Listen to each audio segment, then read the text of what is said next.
The truth of things is emerging.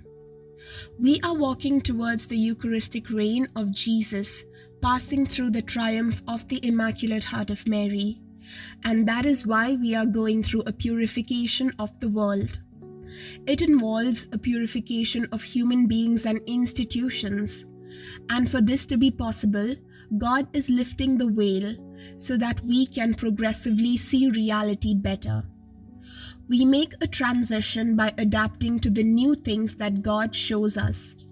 Therefore, here we will see how God has acted in other moments of transition in history and how He is lifting the veil to show us the weaknesses of the new world order that globalists want to impose on the world.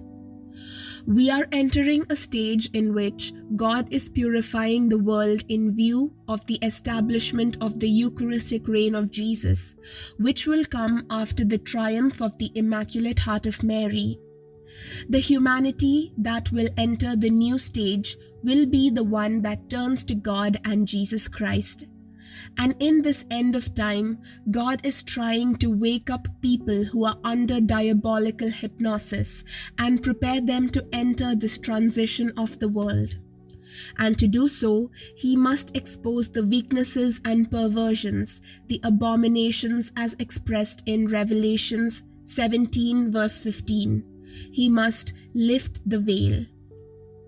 The Bible teaches us that every time God establishes a new mode of existence for humanity, there is a transition in which each makes a decisive choice. You must choose individually for God to access this new mode of existence desired by God. Adam and Eve were tested before they could benefit from God's eternal possession. His faithfulness to God was put to the test during the time of the transition in the Garden of Eden, and we know what happened. Then God tested the generation of Noah's time before the flood. The time of transition for that generation lasted the entire time of the construction of Noah's Ark, and only a handful entered the new post-flood world. When the Israelites were tested in the desert before entering the promised land, they were granted a transition period of 40 years. Only the offspring of those who were obedient to the Lord during the desert transition were able to access the promised land, but the wicked and unbelieving people were rejected. Also, the nation of Israel was tested at the time of the first coming of the Messiah. As we know, only a small remnant of the nation entered this new covenant. Most failed and were judged 40 years later, in AD 70, when the Romans destroyed the temple in Jerusalem. The transition began with the mission of Jesus Christ at the age of 30, and 40 years later, AD 70, marked the end and divine judgment fell on the Israelite nation. And now, before the establishment of the Eucharistic kingdom of Jesus on earth, all the inhabitants of the earth will be subjected to a test before the renewal, that is, a purification of humanity. This period between the announcement and the realization of the new mode of existence desired by God is therefore a transition and purification like the others. Each one must make an individual choice during the warning and the miracle that God will give to humanity. But the incessant call of Our Lady in the apparitions of the last decades is that the decision for God be made now. And it is in these terms that we must read the signs of the times. While God is leading the people to purification and transition, He is lifting the veils that the evil one and his minions have placed over the world.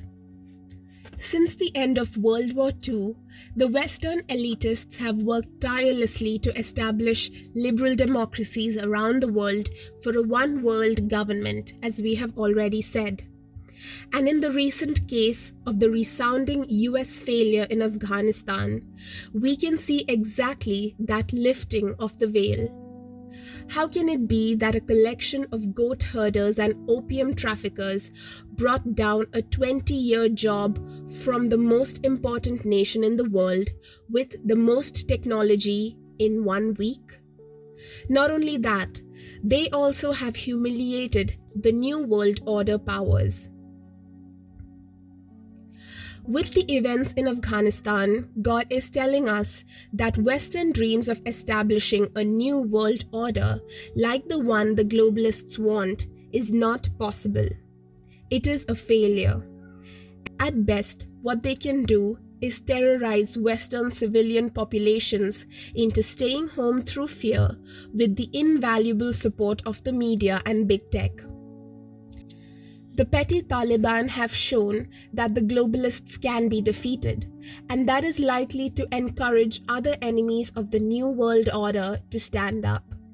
Therefore, it is foreseeable that the instability will increase throughout the planet, which could lay the foundations for a global escalation.